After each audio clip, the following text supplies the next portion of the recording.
Naghahanap ka ba ng pot catcher na ganito para sa bahay mo? Para at least pag nagdilig ka, no, hindi kumakalat yung tubig. Ayan, yan yun. Nga Mars, meron na naman tayong dumating na bagong package. So titignan natin kung ano to. Mamaya ito na ata yung inaantay natin. Ang inaantay natin para ayan, titignan natin. Ayan.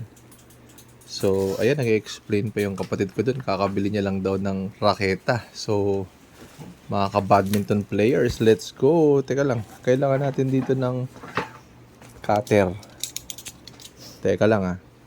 At ito na nga Mars, nakuha na natin yung para sa ating halaman dun sa ating apartment. Para sa ating hashtag lipat bahay serye. And let's go! At ito na nga Mars, ayan. Oh, meron na siyang lalagyan. Para hindi na ito ang ating gamit lamang. Yun. Okay. Malaki-laki siya. Pero goods na. Ayan.